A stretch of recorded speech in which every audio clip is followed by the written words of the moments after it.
The topic of discussion is a Sandwalk with Peter MacKinnon, a very interesting individual, and this should be a fascinating webinar.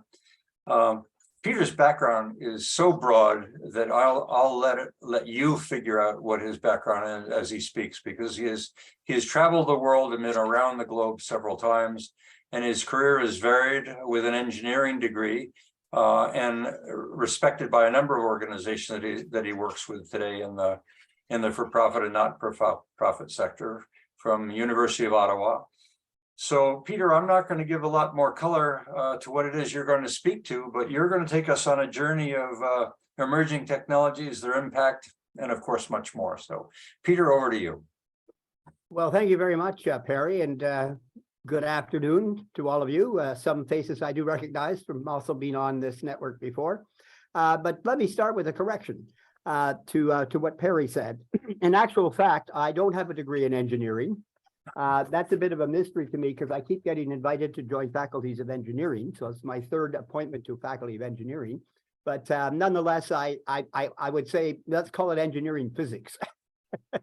I started I actually started off in astrophysics and ended up after my first summer, in my first summer, I got involved in a program. In fact, I don't know how I got involved in it. I didn't apply. But I was invited to join a program that the federal government was running, and they were inviting students in their undergraduate years from across the country to work with major, how should I rephrase it? Work with top scientists in different areas of the federal government. And I got assigned to working with earth physics scientists, so seismologists, geomagnetic people, and so on. And I got really interested in studying the planet as opposed to the universe at that point. And so I spent 4 summers, each summer, absolutely amazing experience, including my first trip to the Arctic to do geomagnetic surveys at various geodetic sites across the high north. And I worked in paleomagnetism with one of the guys who invented the field, Ted Irving from Australia. He was my mentor for 1 summer. It was absolutely incredible. I don't know how this program came about. I don't even know whether it's still running, but it was an amazing experience. And I met students from across the country, from Newfoundland to Vancouver Island. And that was phenomenal. So let me tell you a bit about the Sandwalk. I've always been fascinated by Darwin since I sort of became interested in science and so on. And I've very broad, as Perry said, my interests are fairly eclectic. And so I have a friend who's also, in fact, goes back to my early astronomy days. We probably met when we were about 16. And he was a very avid amateur astronomer, as I was. And he ended up becoming a professor in microbiology at the University of Toronto. So he got sidetracked like I did, undergraduate studies. And I had him give a talk about 5 years ago to the Foresight Synergy Network, which is sort of like the KEI network. It's a group of like-minded people who we meet through the University of Ottawa's business school called Telford is the name of the school. All these things have endowed names. He gave a talk, and it turns out he runs a blog, which he calls Larry's Sandwalk. So I thought, gee, I like that. And so when Perry asked me about this, I was thinking, how can I cast a chat? And I thought about the Sandwalk. So basically what Darwin used to do is, rain or shine, he'd go for this walk twice a day, often to deliver to the postal station his correspondence, because he was a very prolific communicator with his colleagues, but in those days by post. And he would also often walk with a colleague or friend or somebody, a neighbor, and they would chat. And so I thought this would be a nice way to characterize our day today is we'll just have a chat, but we'll call it the Sandwalk in honor of somebody who made a major contribution to our way of thinking and understanding the evolution of this planet and its life forms. So with that, I'd like to suggest perhaps you've all seen, I guess, the abstract. So it's up to you to sort of prod me, I suppose, in regard to asking some questions, making some statements. I'm really kind of an open book. I have no agenda other than to enjoy a good conversation and probably probe back just as quickly as you probe me. So has anyone got any specifically burning question that they'd like to ask or frame to get started? Don't be shy. Because if you're not, I'll jump in foot long, put my foot in my mouth right off the bat around GPT. I mean, right now we've seen Fusion hitting the market of curiosity. We've seen GPT impactful, and if it hasn't shaken up a profession, it's naive or already defensive and on the status quo. And we're also now seeing more attention being paid to CRISPR and what CRISPR may well mean. So I don't know whether you'd like to start out, Peter, but I know we were just chatting beforehand about ChatGPT and what the ramifications are, and that it really is just in a beta stage. So why don't you begin by talking about emerging technologies and what the social implications are? Well, certainly, as you all are aware, artificial intelligence, I'll just call it AI, is something that has emerged in the last decade or so in the minds of most citizens of the world. And it's also made a major impact in a advancement of the technologies and science behind it because of developments in a variety of areas, but one of them in particular is in machine learning. And I'd like to give credit to the University of Toronto in particular here, because they've had a gentleman who's been on staff there since the 80s when he was a very young professor, who's become one of the world's authorities in machine learning. He, in fact, shared the Turing Prize, which is kind of the Nobel Prize in computer science, with another professor from Canada at the University de Montreal, a guy named Bengio, and Jeffrey Hidson is the gentleman at the University of Toronto. And so these guys shared it with one other fellow, a Chinese fellow, and this was just last year. So Canada, as a contributor to research in the field of artificial intelligence across a variety of segments of AI, is actually a major player in the world. We're punching above our weight in the research side, but we're far from, punching above our weight in the economic development side of exploiting that technology. So that's an opening question, an opening statement in regard to AI. AI is, I think you can think of AI as breaking it out into a number of areas like us as humans. We think about vision, so we see things and our brain digests that. We can talk in languages of many, many tongues. And we can express things in a mathematical way, so we see patterns and have a language to characterize those patterns, whether it's in the scoring of music or the writing of a mathematical equation. And you can give it to somebody who has some experience and understanding the nomenclature and the structures, and they say, "Oh yes, that's really interesting." It's like you reading a nice book, whether it's a novel or whether it's something factual, and you get pleasure from that. It's the same in this type of pushing the limits on how you express things. So we now have this new product that's just been released, that was mentioned by Perry a few moments ago, called ChatGPT. If you haven't tried this product, it's available very easily, just searching on the internet. It has a few requirements to sign up, but it's very simple. Basically, it's a natural language processing tool that's based on an enormous training set. And I don't know how big it is, but it's vast. Training set, trillions of bits of information to characterize its knowledge base. But I at this point have not delved into how it actually functions, because it's actually what some of my colleagues in I will call them very advanced AI guys, who they're pure they're mathematicians that are actually blown away by this stuff at the moment. So I mean, it's still what's going on here kind of experiment. I don't even know whether ChatGPT is is white box or black box.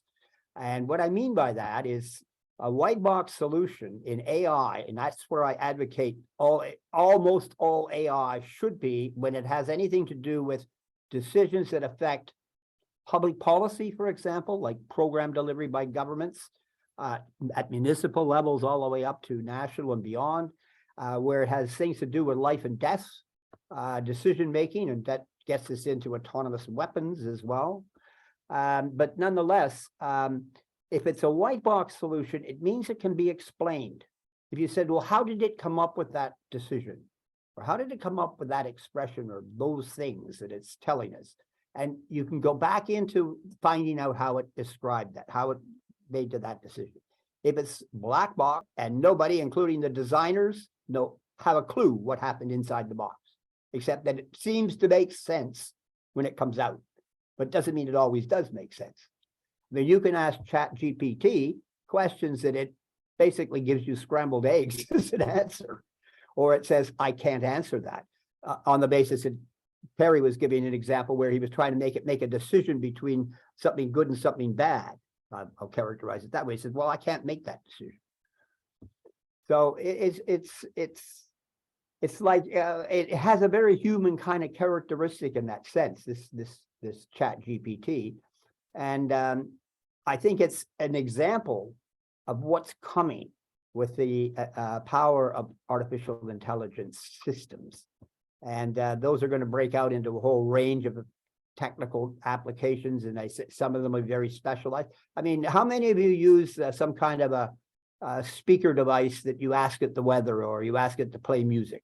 All of that is AI. That's natural language processing. And it understands what you say.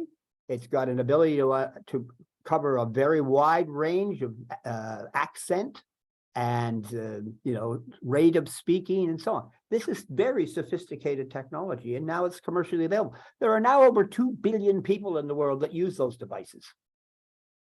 I mean, this is just, I won't say it's creeping because it's coming in much faster than a creep. It's actually accelerating. I won't say in the same rate as Ray Kurzweil, the futurist and longtime inventor of technologies to assist the physically handicapped. But Ray Kurzweil, I written a book several years ago, maybe 15 in fact, or sorry, about the mid 90s or so, called The Singularity is Near. Some of you may have heard of this. And he's referencing the singularity to be where artificial intelligence and human intelligence are on the same scale of, general capability. Well, I don't think we're anywhere near that singularity yet. I think it might happen in this century, but of course the future is unpredictable. We can only create scenarios about it, and some of those may or may not be. Well, some of them only the future will be one course. So all the scenarios, if you're lucky, one of them might be the right one, but you can't tell ahead of time. So it's a very interesting, gazing into the future, which is something that I'm quite involved in doing with colleagues through the Foresight Synergy Network, which is a group of public servants, academics, business people, and retirees who have some professional background of various sorts that we meet generally once a month, sometimes twice, in the same kind of format as we're having with the KEI network. If somebody talks, then there's discussion. And it's always about some topical subject that gets people going. But those are only now are we mediating it through the use of platforms. It used to be, as I don't know whether KEI has ever had it as you meet in a room, but we've always met in a seminar room. And we started actually with Greg McGilvery, who's from Calgary. Our very first event we tried to do as a remote platform was about 2 years before the pandemic. And that was a bumpy start, but we've managed to now get talking heads working really well. So it actually started with our first event was from Calgary. I'll interrupt and make reference to something that we have experienced, and I think several here have participated. I hosted a conference in Red Deer on convergence, and that convergence was citing the bringing of various technologies together that including arts and science, and what the ramifications were, because it was in the seams the seams at universities, not within the departments as silos themselves, but that interdisciplinary excitement where innovation was likely to take place. But we have, as a society, cataloged like a library knowledge into these various silos, and then wrapped them around a profession that then compete with one another, that I know what you don't know, but none of us are going to work together to find out what neither of us know that's in the middle. So knowledge has taken on such an incredible value since the age of reason, that if you say, I know, all of a sudden you're at the top of the castle. In fact, government will endorse you and give you exclusive rights as a profession to ensure that no one else but you has the rights to practice that knowledge. Well, it seems to me what ChatGPT has done is it's flipped it to the point that now the consumer is bringing to the supplier, who once had such high profile, it's totally disruptive of anybody in the knowledge management business, because it says knowledge may now be a commodity. And as a commodity, what are you selling? Because if it's free for the asking, and I emphasize the word asking, or free for the prompting, which is what GPT is, where the hell is the value? What can I sell you as a profession when the knowledge that I once had is now a commodity? And I've been arguing that what you can sell now, or what you have to have is relational skills. You may have the knowledge, but in order to convey that knowledge, you got to be really credible in order to develop adequate trust to convey that knowledge. That is a revolution. Well, that makes me think of, it's somewhat similar to what I'm about to say. I was involved in the early days of the internet, as we now call it. And I was actually played a significant role in bringing the internet to Canada. And the reason I say that is I was seconded from my artificial intelligence company, which would be back in 1984. I was seconded to the federal government to join a central agency, which means it sits above all the departments. And I was asked to write a memorandum to cabinet on artificial intelligence. That was in the mid 80s. Well, of course, what happened is by the late 80s, AI went from its springtime, as we used to call it in the business, where things were sprouting, to it went into autumn and then winter. And AI was, basically ostracized. Granting agencies in various countries thought that AI was overpromised and oversold, and so funding was directed to other things. Yet a few academics and researchers in the private sector continued to push the AI frontier, such as Jeffrey Hinton, who I mentioned in University of Toronto. And we now have, of course, a new AI spring, which has gone into a summer for sure, but the winter is still possible. And at this point, though, the low-hanging fruit, which is narrow defined applications of various aspects of AI, from robots that can see what they're picking up and know what they're picking up, because they then can turn it around and see that it was upside down because it has to be fitted into something. So they can take a bin of things and they don't have to be all laid out as they used to be. I've even been to a chocolate factory where they use robots to pick up the chocolates as they come out of the cooker, and it flips them and puts them in a package. It says that's absolutely amazing. This is a chocolate factory down in Eastern Canada. So, these types of tools are going to permeate industries, I think our schools, probably our homes to some degree. I mean, we have the microwave oven now, and that, of course, was an interesting event that, as you probably know the story about how we ended up having microwave ovens. In a sense, it was by accident, of course, like so much serendipity in engineering and science, and often happens that way. But a fellow who was working with a klystron tube, which is a radio frequency type device, was standing working with this thing, unbeknown to him about the radiation coming off it that he couldn't sense because he was only measuring certain other things. But the chocolate bars started melting in his pocket. So he told this to his wife. And she said, well, maybe you could get me some glass that I could use and make something in it. And we'll see if you could cook it. Well, that's how we got sort of the use of the Pyrex as well for cooking things and using microwaves.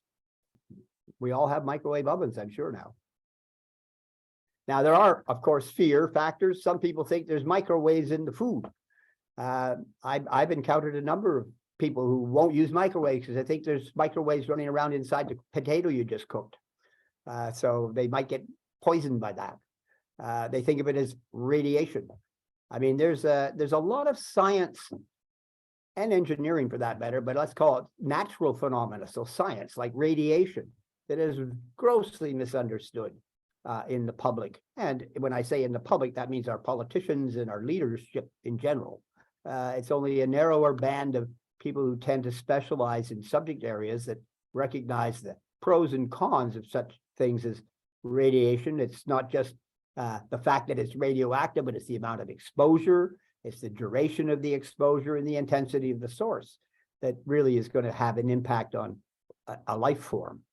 So these are not well understood. And of course, we have, in the case of nuclear power, which I'm a great promoter of, we have huge public pushback because of fear, I guess partly created by Hollywood, because all Hollywood stories about nuclear things have always been about disaster. And of course, we have naturally the fear of nuclear weapons. And nuclear weapons makes people think that, well, that power plant down the road there, that's a nuclear power plant, so it could explode like a nuclear weapon. That's a perceived public view. And of course, that's not true. It can't do those sort of things. But then when we've had the accidents at Fukushima Daiichi and in Chernobyl, those were big, serious accidents. But in the case of Fukushima, it wasn't a nuclear accident per se. It was an electrical failure. It was a absolutely silly, silly is the wrong word.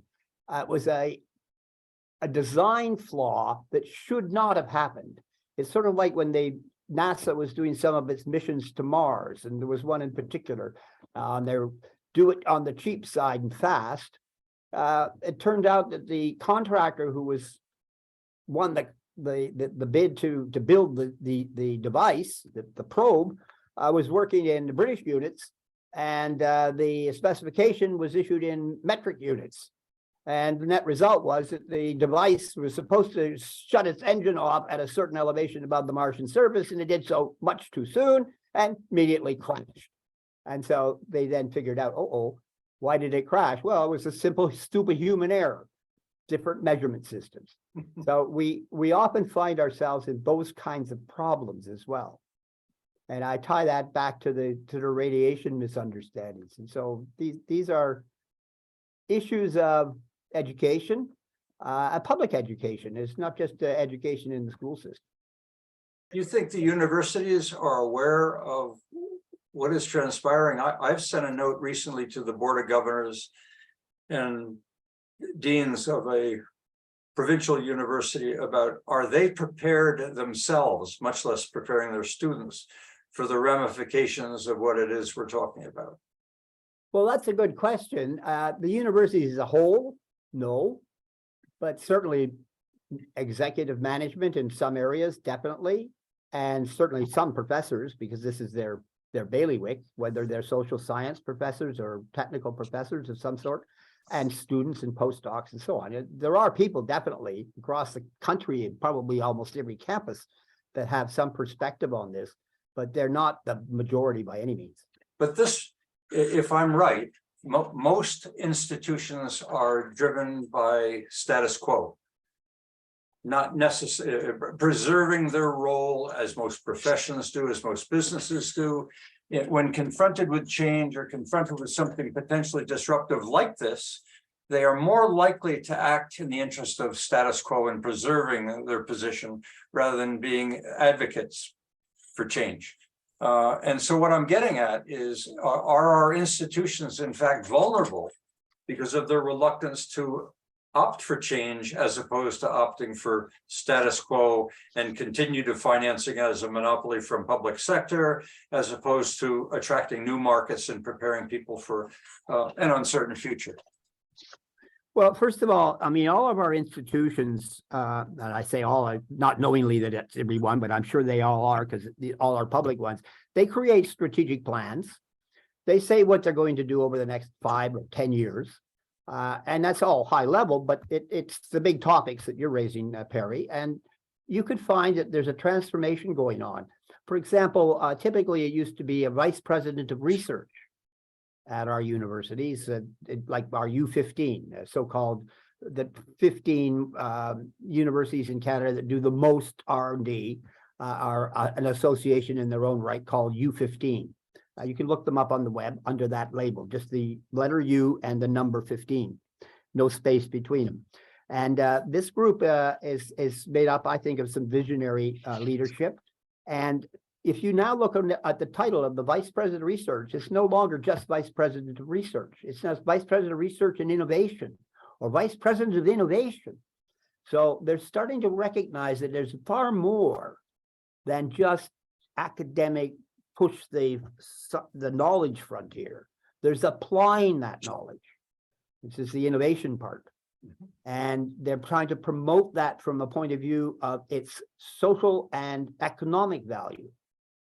And so I think there's a slow transformation taking place to address Perry's kind of, they're all trying to protect their turf kind of approach.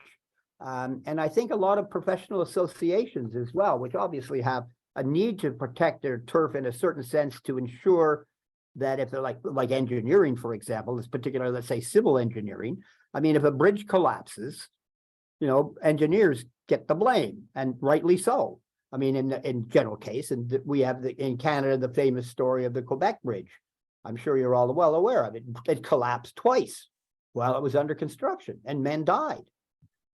We learned lessons from that and made engineering in our country understand that there's a social responsibility.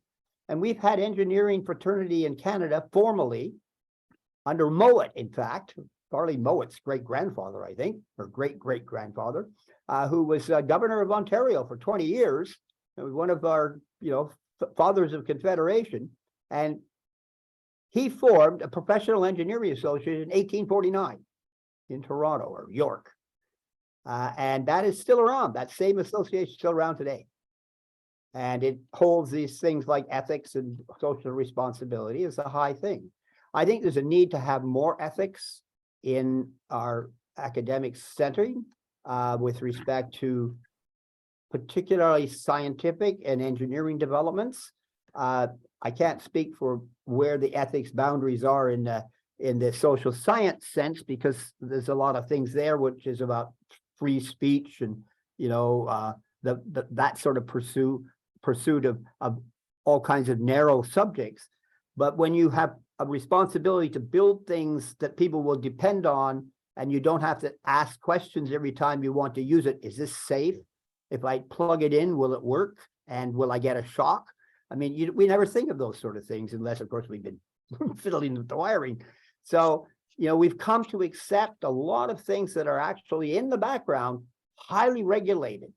And they're highly regulated in the sense that the person who's invented it or certified its approval to be in the market has got the qualification to understand the implications of its impact on society. I'm delighted to hear that you believe that our universities are, in fact, with their vice presidents of research and innovation now, prescient, at least to the extent that they have foresight and are willing to adapt to some of the applied pressures that they are anticipating. But now you've touched on the word regulation. We have in a free market a belief that we have the need for a regulator, that free markets can lead to the formation of monopolies and can do things that are not necessarily desirable, even though we may believe in the values of capitalism or the relevance of money shaping the market. We also recognize that there are some abuses. So we have regulatory bodies. Is technology moving too fast for regulatory bodies to keep? Well, that's an excellent question. And the answer is that, yes, it always has been that way. At least in modern times, it's been that way. So this is one of the issues that I face and my colleagues on the Artificial Intelligence Policy Committee that I'm a member of in the United States. It's the IEEE, Artificial Intelligence Systems Policy Committee. I must tell you that a number of members of this committee are engineers and lawyers. They have degrees in both, like a PhD in engineering and a PhD in law. And these are the kinds of people that sit on this committee in regard to looking at some of the implications of these technologies with respect to society and with respect to existing rules and regulations, because maybe we have to change things. I mean, back at the turn of the last century, there was a lot of businesses that went out of business because suddenly the automobile became an interesting new device.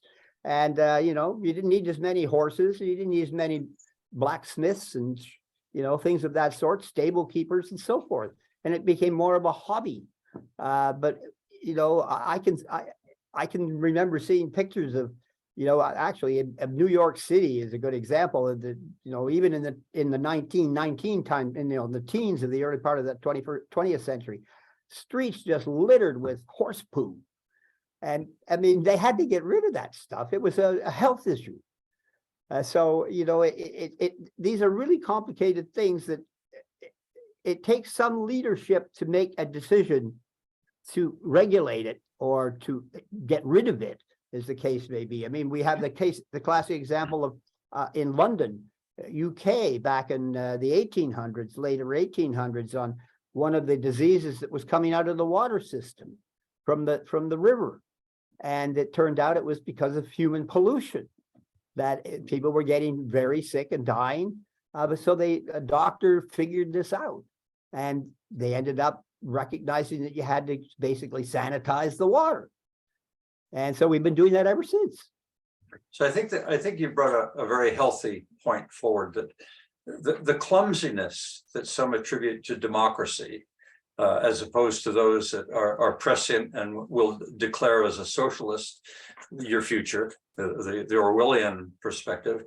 Maybe there is real merit in the regulator not leading, but rather replying or responding, which takes you into the politics of governing or regulating. Do you regulate beforehand and that you're prescient and you can anticipate, or do you need to accept the fact that I'll accept maybe a few bridges have to fall down before I completely overhaul the construction? Well, that's certainly been the way it has gone. And to some extent, that is very much the case. Many lawmakers and their advisors on a number of occasions I've encountered personally will say, well, it's too early to regulate. Right. Or it's too early to make laws. I mean, what they do try to do is put guardrails if this has got some potential to fall over on something that shouldn't happen. But because of the rate of change, it's accelerating. And so the issue that Perry has raised is going to become more critical in the future, on my view, because the rate of change is accelerating, and already the process of keeping up with it is falling behind in some regard. And if it keeps falling behind, we're going to end up with a lot of unregulated things that might end up bringing harm, in the sense of public harm. I mean, governments are really there for very simple reasons about, security and protection of the state and the public good things that we hear about. This discussion needs to take, of course, into consideration the degree of risk that may well be associated with the technology. That you can look at nuclear energy, for example, and we've had some examples where there was some breakdowns and regulations have occurred to the extent today that people would say that nuclear energy kills less people than any other form of energy. Well, then I just wondered, is there a word to describe, or how would we describe what could we do as a group? I'll call it an association of leading thinkers working on something like nuclear or something else. What is it that would go into place before regulation that doesn't limit flexibility? Like, there must be a way to define that, where you've got you recognize the need for responsibility, but you're not going to hamstring somebody with regulations that are specifically defined or restrictive. Well, let's put that question in context. Are you talking about, let's say, China versus Canada? Because the options are going to be very different. No, yeah, that's a good point too. No, I'm thinking like artificial intelligence, there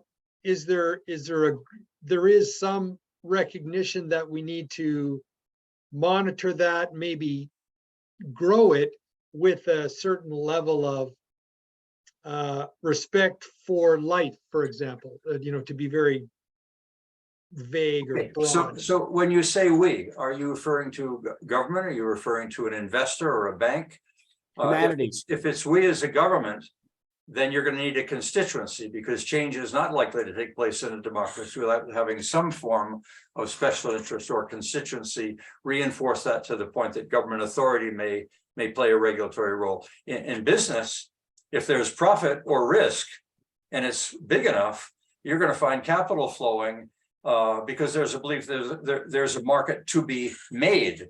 So one of them is chasing market. The other one is sort of waiting for the market to form before acting. So one is going to be proactive. I think the other is public sector, where it's going to be relatively slow, which is why we see in public services in Canada slow adoption by innovation. It's about humanity. So it's not, I mean, we're at a point where there are, like CRISPR, Right. a good example. Yeah. We know that CRISPR is a tool that can allow you to do, manipulation of a genome. Right.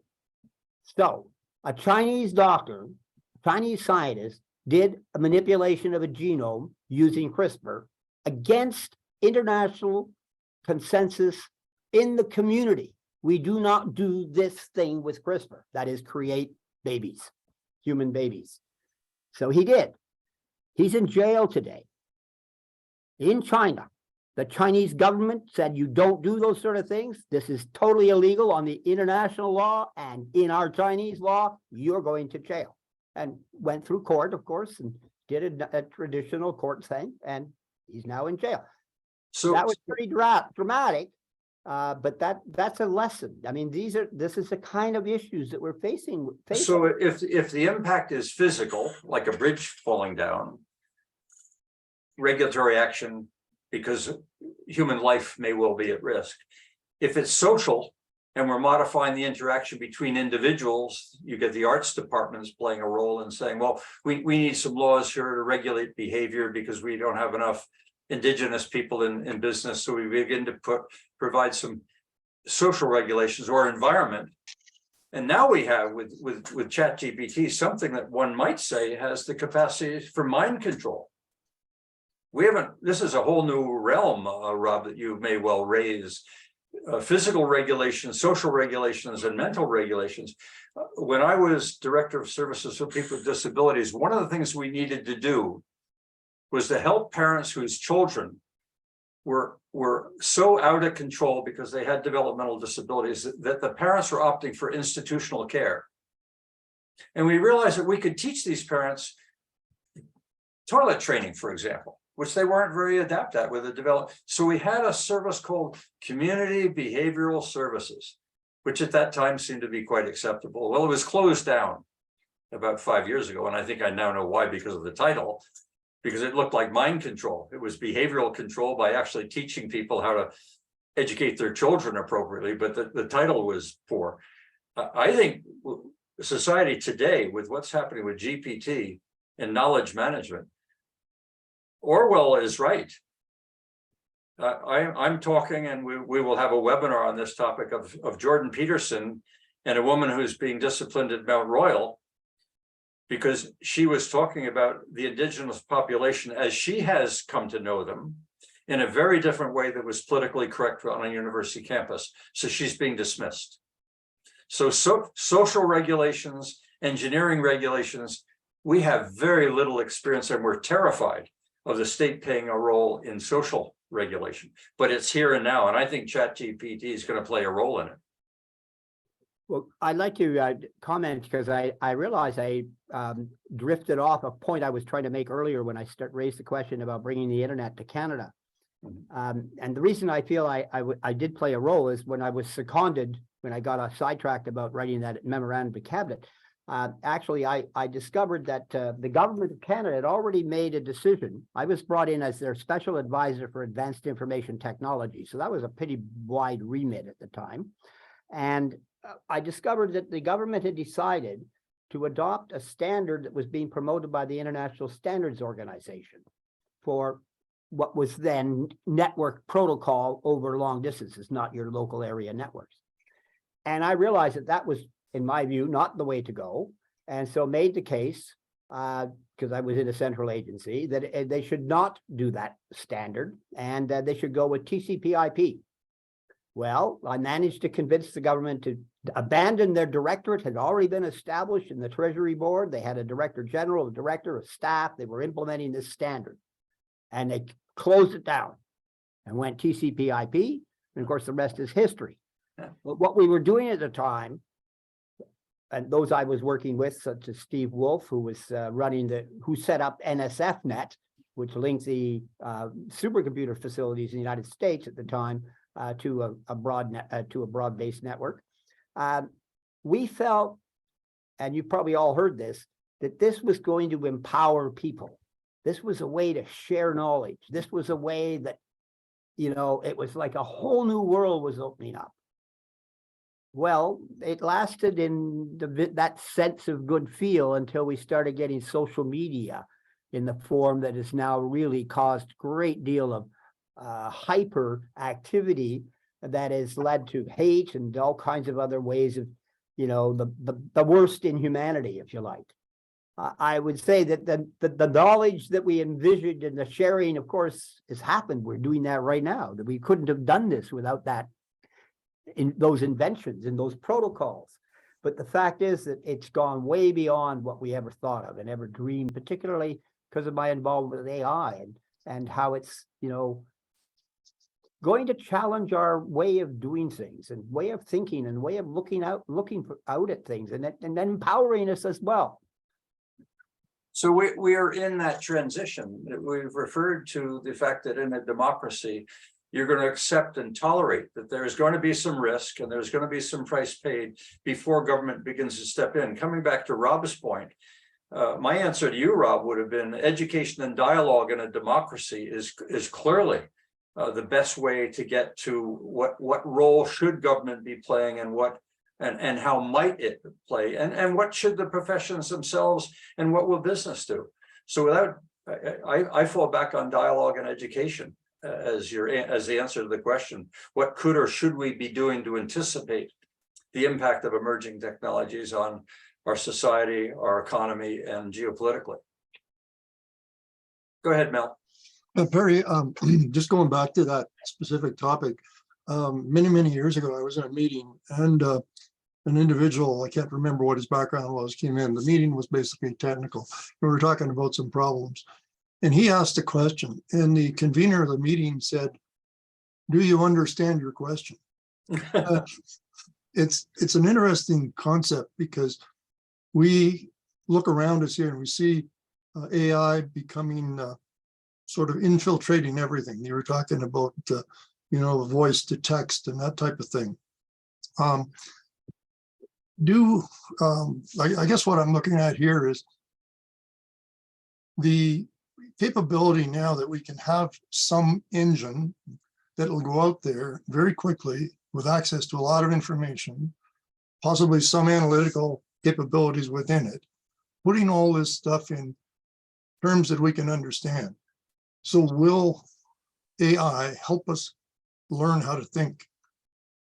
Because right now we have people that'll put something in Google and get an answer and go and run with it without really considering the, you know, repercussions, whatever.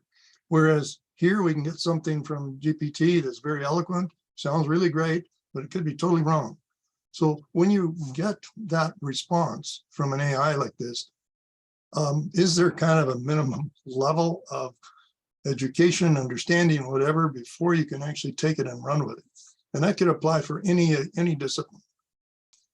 The concept of artificial general intelligence, where something can take the context of what is being asked and essentially go and do more than what GPT is doing. Maybe GPT-4 will do something, but any ideas in that area?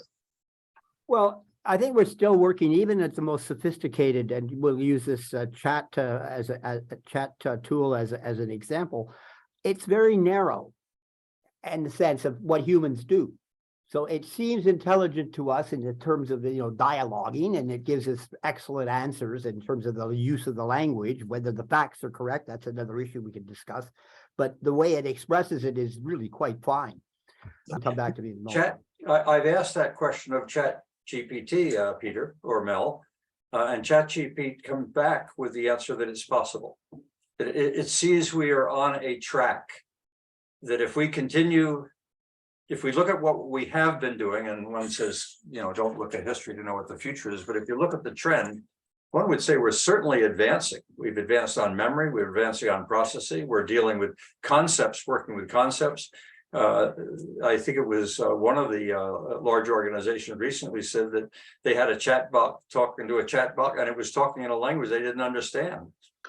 So there's no reason to believe that knowledge as we have conceived of knowledge, human knowledge, is necessarily even going to be in the same domain of knowledge that might evolve as a byproduct of where we're headed. There's no reason to assume that the future is human to human interaction or even human based. Yeah. I remember my point, Mel. You were, of course, asking about general artificial intelligence, and that's an aspiration for sure among many researchers, and obviously probably some business leaders as well. But this is narrow AI we're at the moment. And so narrow AI is, as I was saying, is like application specific, like ChatGPT. And humans can do all kinds of things. I mean, we can multitask, we can drive a car, we can talk on the phone, we can type, and we can wash dishes and all kinds of things, all in a interchangeably in a sense. We have no applications even in a robotic sense that can do that. They're all single kind of purpose. So it's general AI is going to where it becomes the box, whatever it is, whether it's appendages, if it has it or what, will be able to do many things like a human. But and figure out how to do them. Yeah. And figure out how to do them if it doesn't know right away how to do it. Yeah.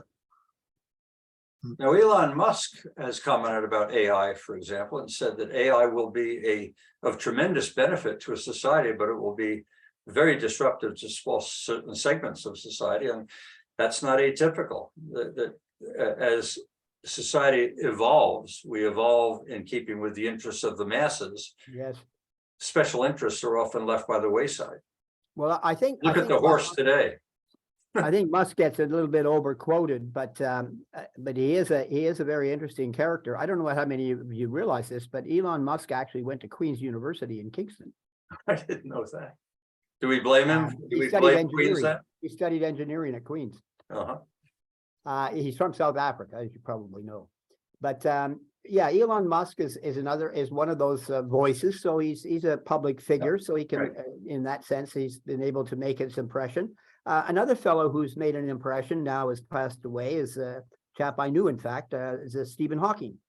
And Stephen Hawking, probably among the scientific community with one of the biggest reputations, certainly in the public's eye, he's very negative about AI. He was basically saying, be careful about what you wish for. Right. And he's also said the same thing about aliens, and in the sense of we're trying to contact through SETI, if you like, search for extraterrestrial intelligence. He says, be very careful about what you wish for. Because we might just be a beacon saying, we're here, come and get us. So I think that's a far off one, but I do think that AI has serious social consequences, and that's why I described it in the earlier comments I was making about the spring and the winter of AI, and we're now gone into the spring and summer. But I think a winter could still come, because this is a publicly, going to be out in the public already. ChatGPT, we've been sort of focusing on this one as a part of this conversation. It's going to get a lot more public use as it goes forward than what we as experimenters are doing with it.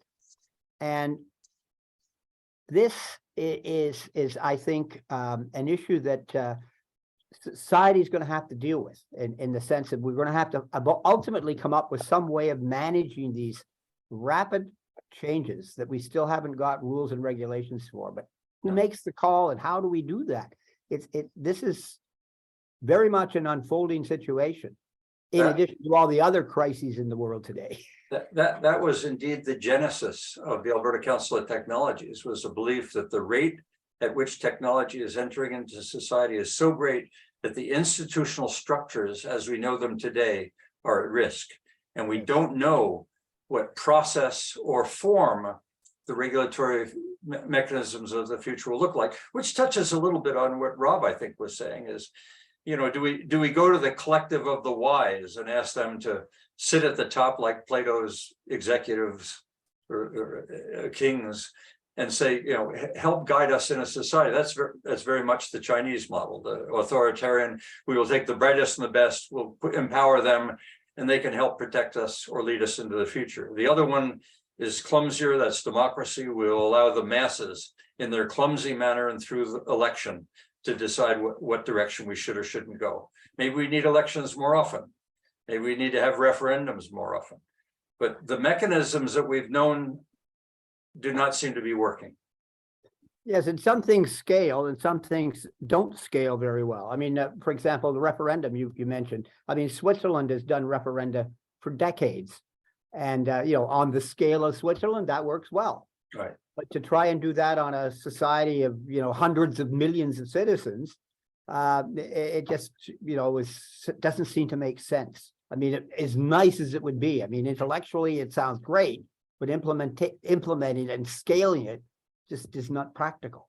Well, maybe the concept of the nation state will be reformed. That's where Jacobs comes from, and says the future may well be on smaller foundations. Well, in fact, I'm very involved in smart cities, and I've been involved in what we call smart cities. I've been involved in this since the 90s. And one of the things I do believe, and I go out on a limb on this, so I'll put it before you. I think the future of the world as we know it is going to basically become the cities.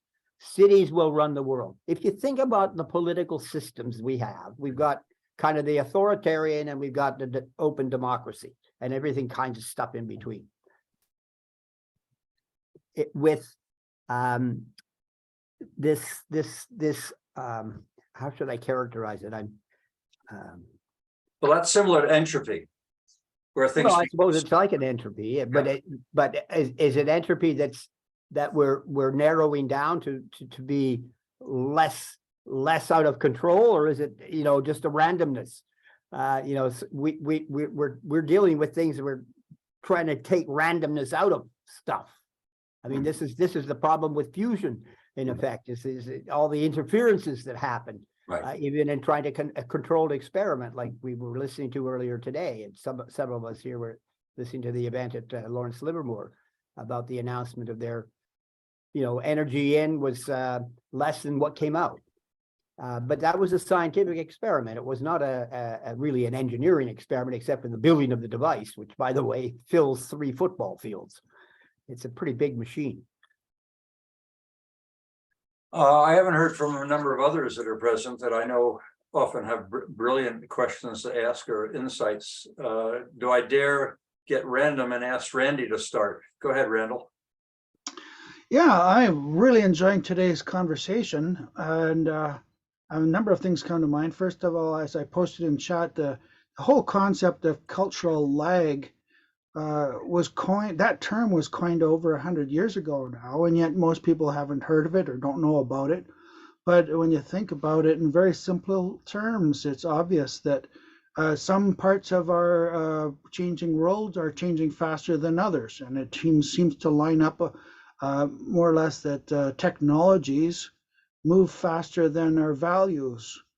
On another note, it's occurred to me lately that with all of the change and complexity going on and the exposure to people with different values and beliefs, our underlying core values are starting to come to consciousness. You know, we're asked to justify why we believe what we believe or why we value what we value.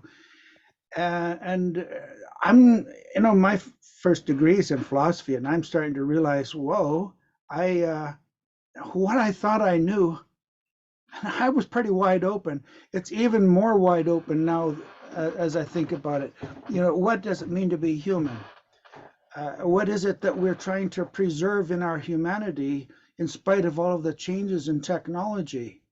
But are these, just to interrupt for a second, Randall, engineering's curriculum, medicine's curriculum, the curriculum of the professions, have they integrated into those curriculums a recognition of the relevance of this type of question that Randy is raising? Peter? Well, I think we're seeing more interdisciplinary kind of institutes being set up at our universities.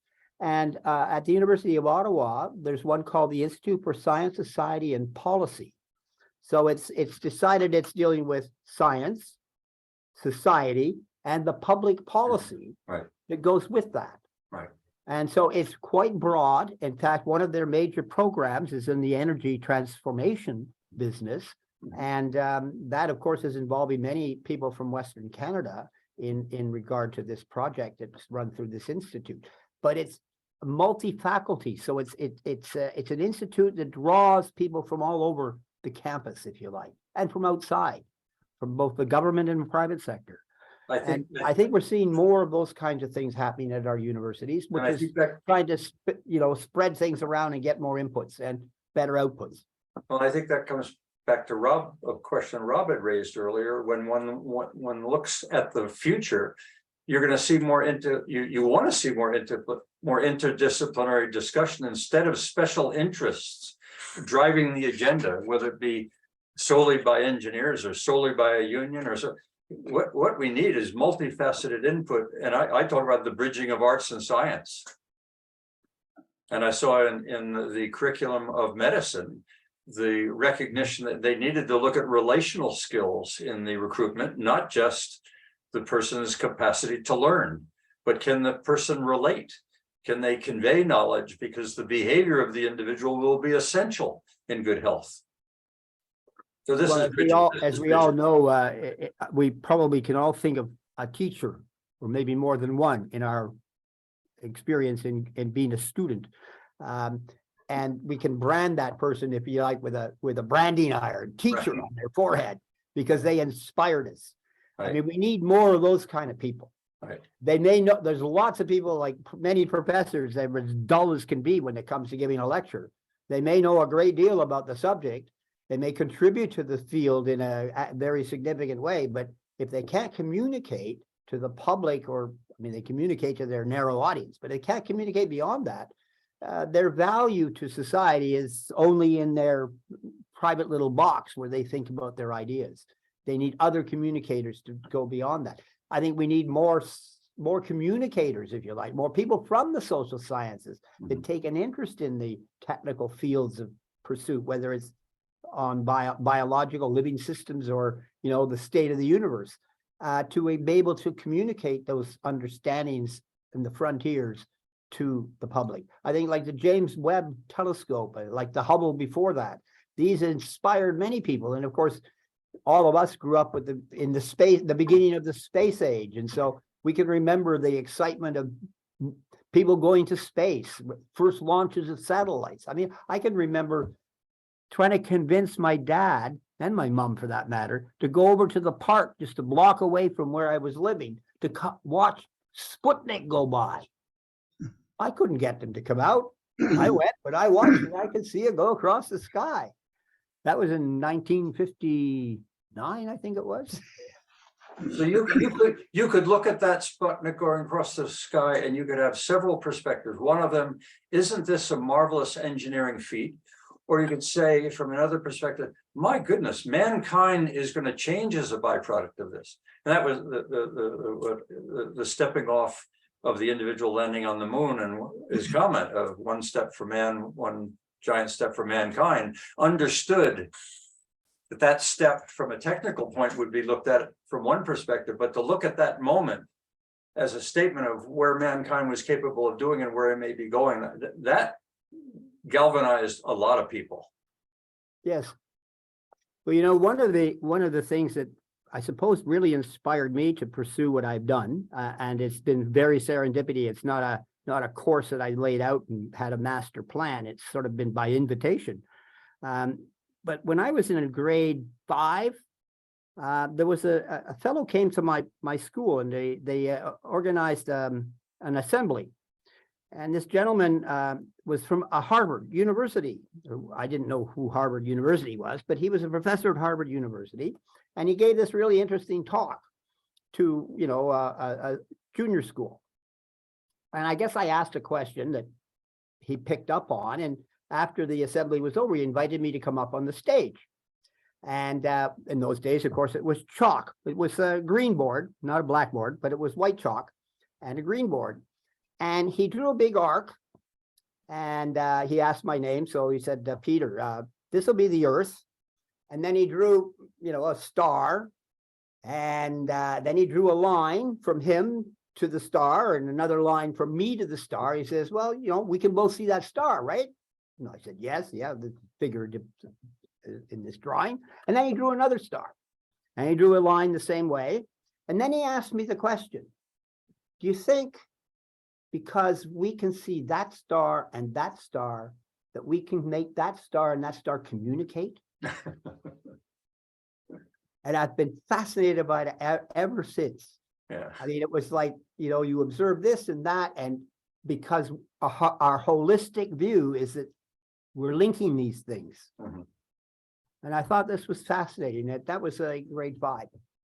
And so I've been hooked on that ever since. Mel, do you have a burning question, or Yogi, do you have a burning question you'd like to pose or a perspective you'd like to share? I think we're partly into this, how difficult it is to predict the future. And I can see some of the significant risks, or societal risks around some of these emerging technologies. So I think about, well, how did we deal with these risks in the past in other emerging technologies that some of you have cited here in this conversation? Or are the new emerging technologies somehow material different from the many previous generations of technologies, so therefore the risks are different? And I'm not sure. Well, let's look at the telescope and Galileo and how we handled his You mean in perspective. terms of heresy and confinement to his home? I say it obviously with a tinge of humor, but I also, in that humor, am pointing to something where knowledge carries with it risks, and those risks can in fact become personal. When I was, in a way, talking about a university and whether a university as equivalent to Galileo is in fact capable of moving forward, or whether or not there are conditions and circumstances within a university that contain its pursuit of the future. And I know there are institutional structures to maintain status quo. Well, They're okay, often so called unions. Galileo is a great example. Right. The powers to be claimed Right. that they wanted him to be quiet while they figured out how they were going to deal with the change management. Right. So was it really that, or was it, we want him to be quiet until we figure out how to maintain our political position? Well, there will be those that want to resist fusion. There will those that will want to resist clean tech, and it will see things like, I gather Greta was arrested this week. Although I also gather that was a setup and fraud. I mean, Well, there's a lot of chaos at this time. A lot of chaos, and I don't understand why someone would believe that the police would buy into being part of a setup. Like, Right. I found that a little hard to believe, that comment about this as a setup. People can dress up. On the other hand, it was beautifully posed in the Right. photograph, you know. Right. Is that brilliant photography or is that setup? You know, I don't know. But these things are going on at a time of rapid change, and we're seeing the extremes, the extreme on the right, the extreme on the left. We're going to see extreme behavior during a period of transition because people are afraid. And And that- imaginations are running wild because we're all trying to make sense of patterns that we haven't seen before. Look, we We saw don't it with, we saw it with COVID, Randall. Yeah. Just a recent example of how chaotic Yes. the systems that we have trusted Yeah. got lost. But the trust in institutions has been diminishing for a couple of decades too. Point being, Well, the complexity is there. I think the pandemic was a sort of maybe the straw that broke the camel's back, but there was a trend going in distrust for a long time. And looking at, for example, the meaninglessness of work, 40 to 60% of the workforce finding their jobs meaningless. Well, now, as a result of pandemic triggering, we have the great resignation. But the tendencies, the pressures have been building for a long time, I think. And like, now people are scrambling, grasping at straws to try to figure out what's going on. And they're putting stuff up on the internet because sometimes they are postulating, and sometimes they are trying to get people to go in a new direction with their thinking, and sometimes they're just trying to shock because they want to have an effect on the world. They just want to be somehow an influencer. They want to have an impact on the way other people think, regardless of what message they're putting out. so in these types of discussions, Peter, one needs to zero in on whether we're talking about the impact on me as an individual, my values and my behavior and my family or my community or my state or my business, because they all are being affected in different ways, or maybe affected by the same thing, but likely to behave in different ways. And that is itself somewhat chaotic. That ChatGPT for my grandson is going to have a different relevance than it's going to have to his family, to his father who runs a business, and to the community that he works in. And we've got to figure out how all of these things are supposedly ultimately going to align in order to minimize that risk or that chaos, Peter, that you refer to. Want to jump in, Peter? Pick up from that? Well, I wanted to make a point that Yogi triggered with me, and it may relate to ultimately to that question you just posed, Perry. You know, we've often had false starts. I used AI as the example with the season metaphor, but I don't know whether you realize the first internal combustion engine, which was patented in 1807 to a Swiss engineer who lived in Paris, and the patent was issued by a certain guy named Napoleon. That was to power an engine that got its energy from hydrogen. The next year, in 1808, he decided to take this engine that was powered by electrolysis of water and put it on a frame with some wheels and something that could steer the front. And that became the first automobile powered by hydrogen. It went dead when we discovered, a few years later, there's petroleum, a good source of energy density, and we were already on coal, of course, was a big thing at the time. So what happened to hydrogen? You know, and hydrogen was killed completely after the Hindenburg. But the Hindenburg wasn't a hydrogen accident. Right. What was the fire was actually the skin of the Hindenburg caught fire. Hydrogen was flying out at a great pace because it just evaporates so quickly or disseminates. It doesn't evaporate. It was a gas inside, of course, but it had very little to do with the fire. Yeah. If it was an explosion from hydrogen, you would have seen that whole thing just blow up and blow the tower and everything else away. Well, it didn't. It was a big bad fire, and it was electrostatic. And the reason it was electrostatic is when as the standard procedure at the time with those large airships was, you had a crew that would drop grounding cables, and there'd be men on the ground who would grab these cables and help steer it to the final besting point against the tower. Well, because of wind changes and so on, these cables ended up dragging and people grabbing them and getting electrostatic charges that went up the cable and set the fire. And we ended up killing the hydrogen industry at that time. And we did the same with that jet that crashed in Paris. Is supersonic transport. One accident killed the whole industry. So the same as with Germany and its knee-jerk reaction after Daiichi Fukushima or Fukushima Daiichi. They were going to shut down their nuclear reactors. Now they're trying to keep them going, at least 3 of them. I mean, there's these knee-jerk reactions that happen so frequently that end up redirecting things for this period of time where it's, you know, we're scrambling to try and figure out what to do next when we already had a solution that we just killed. That's To me is a kind of a common repetitive thing that happens in society. Yeah. What's interesting there, Peter, is the knee-jerk reaction that you're referring to is that an accident occurs, and then that impedes the evolution of that technology. But it can happen the other way around too, is that a technology can come forth that has such utopian implications that the world is going to change tomorrow. And then we find out that the finance isn't there, the labor isn't there, the infrastructure isn't there, the regulations aren't there. We had a spike. And we see that a lot around emerging technologies today, that we have a discussion like this and we're all concerned that ChatGPT tomorrow or next week or within a year is going to overhaul everything. And then we find out it disappears. The media's interest fades. Fusion is still 50 years away because so much of that infrastructure still needs to be assembled for that technology to ultimately find its way to becoming commercial. And I'll give you an example. Please. We all know about 3D printing. This is a relatively new thing. Sure. And now we've got to the point where 3D printing can be done with a variety of materials, not just the original sort of plastics. I don't know whether you're aware of this, but at Concordia University in Montreal, in the engineering faculty there's a group that works on 3D printing, but they do it with sound waves. So they can print things by acoustics. Mm-hmm. So think about an implant.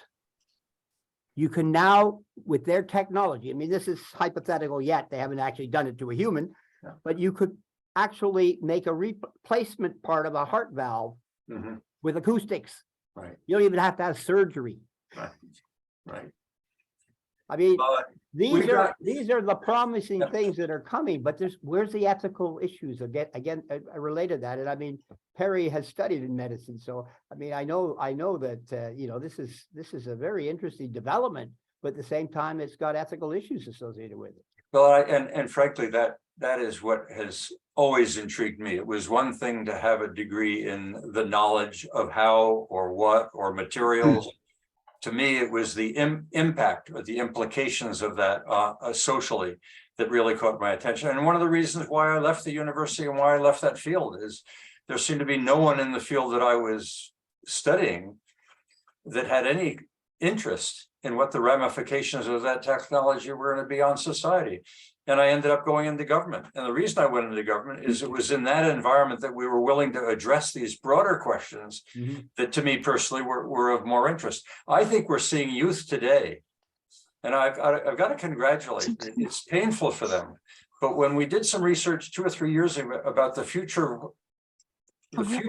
with youth, they were most concerned with mental health issues, immigration issues, and the impact of emerging technologies. They were dealing with almost philosophical like issues.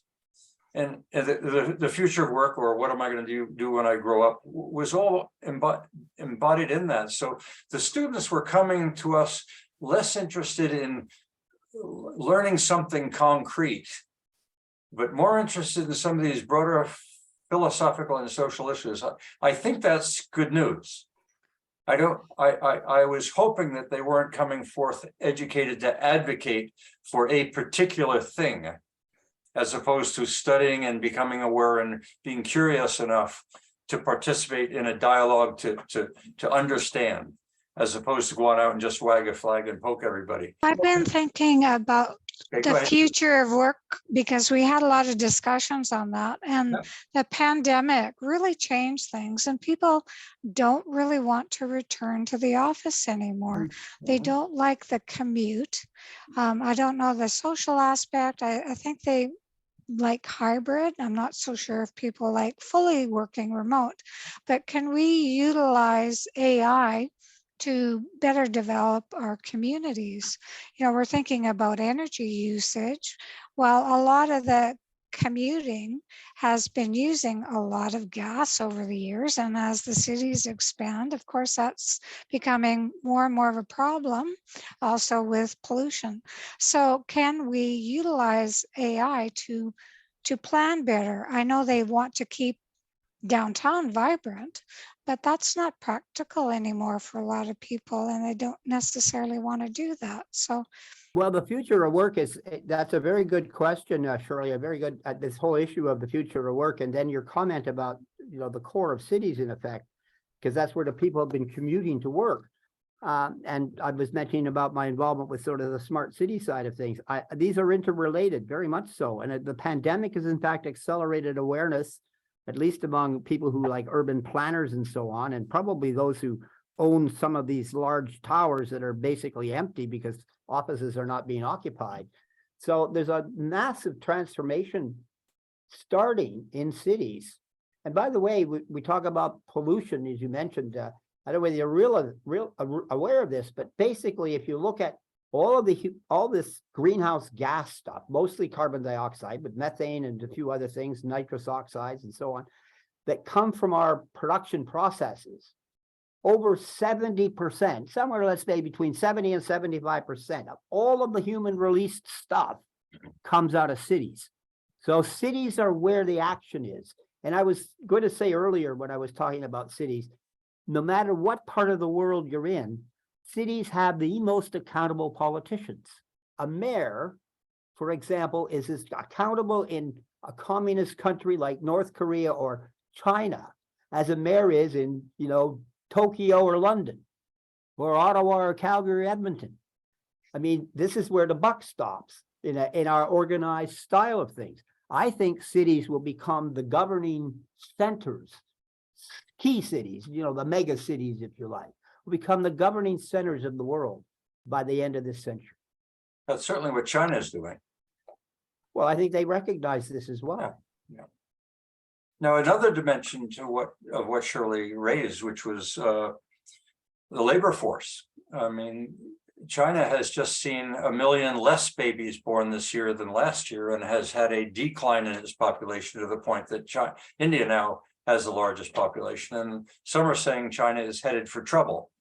Wherever you have a shortage of something, or you have something that's very expensive, both of those can combine and create the need. And I think we're seeing AI being looked at by some, and Japan is a good example, in order to recognize they may have labor shortages in the future and looking to AI as an alternative or as a supplement or as a complement. Well, certainly robotics. I mean, I don't know whether you're aware of this, but the first human robots were actually developed in the 1920s in Japan. And they used pneumatic pressure to make facial expressions. I mean, it was all analog. But Japan has had this fascination with robots and humanoid type robots for many decades.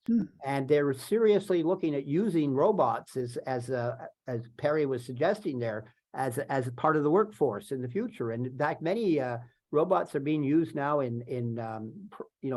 for care in retirement homes and things like that. So I had a student from Japan who came to Canada to study English, and he came without any words of English at all, like nothing. He couldn't say a single word, and he left telling jokes, Canadian jokes in English. I mean, I was very impressed with his ability to learn. Why did he become an engineer? Because when he was in high school, the Sony robot came to his high school, and it made such an impression on him that he said, I'm going to become an engineer or work in this stuff. So we talk to investors about where the future opportunities will be, or we talk to students about where the jobs of the future will be. If we can see where there are shortages, you may point them in that direction. The other place you might point them to is when things have become too expensive. Something is so expensive, someone then looks at technology as an option to try and make it less expensive. And that's where I see some of the professions being in trouble, where AI will be gladly welcomed in areas where the professions have overpriced themselves or become specialists. I would agree, but I think we'll ultimately, for all into the foreseeable future, still need humans in the loop. Yeah. I mean, but- there's the issue of autonomous weapons, which I raised just by saying it a while back. Where humans in that loop is another issue because things happen so fast that maybe we do need AI. But I don't believe that, weapons should be autonomously deciding who to target and then, exercising the target process. Jeff, do you want to make any concluding comments or observations? Yeah, I guess a comment and an observation. The conversation about regulation of new technologies and innovations, I think that was one that raised a concern in my mind because we don't have a good history in our societies of anticipating and getting out in front of something that is coming down the path at us. You mentioned Fukushima. Look at 9/11. Those were not failures of intelligence or failures of technology. Those were failures of imagination.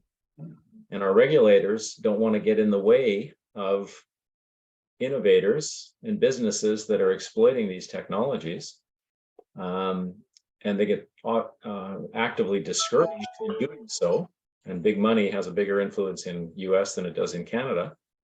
But I think to Yogi's point, is this different? This discussion about AI and fusion, are these transformative technologies different than previous things that we've dealt with? Like someone, I think, compared it to the telescope. And I would say they are materially different. And the one that scares me more is the artificial intelligence. Because if you remember Mark Andreessen's treatise from many years ago, software is eating the world. And anything that can be automated, digitized, or miniaturized will be. And the implications of AI, I think, are so significant. Not in this iteration, by the way. I'm amazed and terrified by AI right now with ChatGPT and Sparrow and Lambda. But I don't think it's this iteration. I think we are going to head, Peter, as you suggested, for a fall. I mean, we had the spring, maybe we're reaching peak hype cycle now about generative AI, and I think there will be some inevitable disappointment, and I'm thankfully seeing some tempering of expectations now. But I'm worried about GPT-4 and GPT-6 or 8. Right? I mean, somebody suggested that ChatGPT as a 3.5 is currently operating at an IQ level of 83. And I have no idea how they calculated that. And some people have said, well, it's like having a 24/7 intern at your disposal, someone that you can throw a question to. Well, what if you can throw that question to somebody that is operating at an IQ of 120? And is no longer as an assistant, as an intern, but someone who is, much, much more capable in terms of a particular discipline, if it's discipline specific or more general, then the implications of that are profound. And I don't think I've really understood, what are we not imagining is possible in those kinds of future iterations? Those are the things that are going to bite us in the ass. Stefan, didn't hear anything from you. Do you want to make any observations or concluding questions? Yeah, I'll make a couple of comments, put them out there. So ChatGPT is getting a lot of attention, and I think it is disruptive. I think it's at the threshold where it will start affecting verticals in substantial ways. So I don't know if anyone noticed, last week, BuzzFeed disclosed that the technology website CNET had been developing articles. They were written by ChatGPT, and they were getting editors to go through and approve and fact check, but effectively it had disintermediated the journalist. And that being, I think, a pretty significant, pretty significant indicator of disruptiveness of a kind of class of employment. A lot of news coverage is regurgitating the facts. It's taking the press releases and maybe a couple of quotes that are on Twitter and turning it into a story. And it kind of reminded me of, I think it must be at least 5 or 6 years ago, there was probably more of a rules-based AI that was proven to be able to write journalistic quality sports coverage, feed it the scores, and it could generate all of the sports news. Again, probably with some editorial oversight. DALL-E coming out and essentially for, I think, a class of the market being able to disintermediate graphic design. Users can create their own material very quickly. So these things are going to start to have effects in industries that I don't think are overhyped right now. But these are still just ANIs. To me, the most interesting player in this space, beyond OpenAI, or maybe even ahead of OpenAI, is DeepMind and what they're doing, because there you can get into whole architectures of multiple algorithms that are designed around solving complex problems and getting creative solutions and evaluating those and then making decisions. That's a whole other class of generative AI than making a picture or creating a text. So I'm not overly concerned that we get into we're going to stumble into suddenly AGI, because we've got sort of nonlinear growth in these capabilities. But I am very convinced that we will get into superhuman powerful ANIs that start to affect a lot of things. And I forget who it was who was fearful of regulation. I totally agree. I don't think there's been much of a way of a history where we've been particularly good at regulation at all. And the direction for the last 50 years has been to basically assume that industry will self-regulate. But one area where there is, for all practical purposes, zero regulation is in military research and development and military applications, because there is no international law.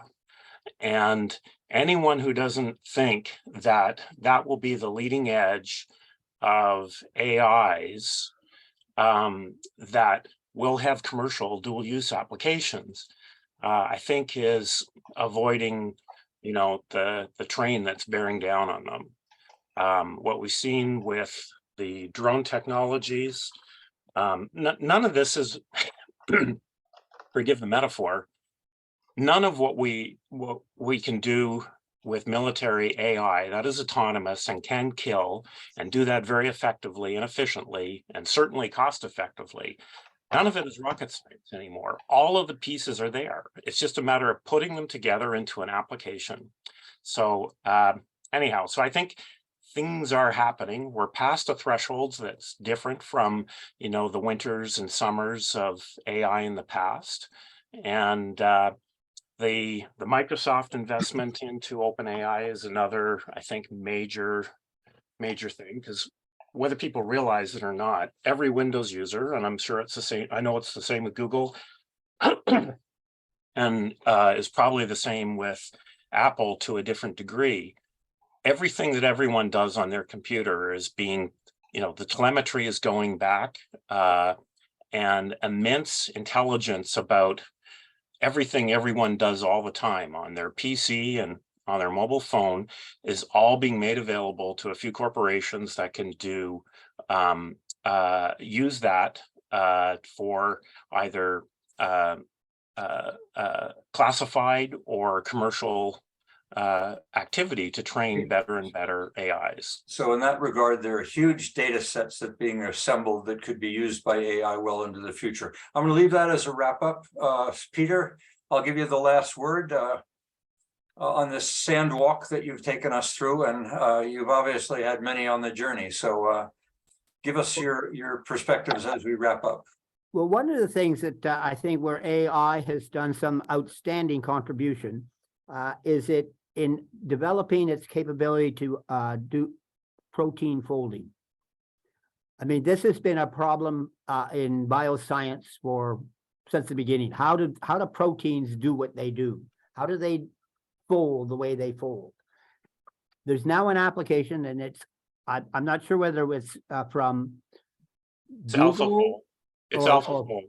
AlphaFold from DeepMind. Yeah, AlphaFold. it is. I think it's DeepMind. I was going to say I'm sure it's DeepMind, and they have now done the protein folding of hundreds of thousands of proteins of different animals, not just humans. And this is just an amazing development, It's actually in my view, and that I consider a positive thing. On the side of the weapons, autonomous weapons, they exist. They have been used. There, in fact, I've read a document that was prepared by a committee that was assembled by order of the Security Council. The paper was submitted to the President of the Security Council, and it specifically blames a certain country I won't name at this time, but it's one that's a NATO country, in fact, that has used autonomous weapons to shoot and kill people in Libya.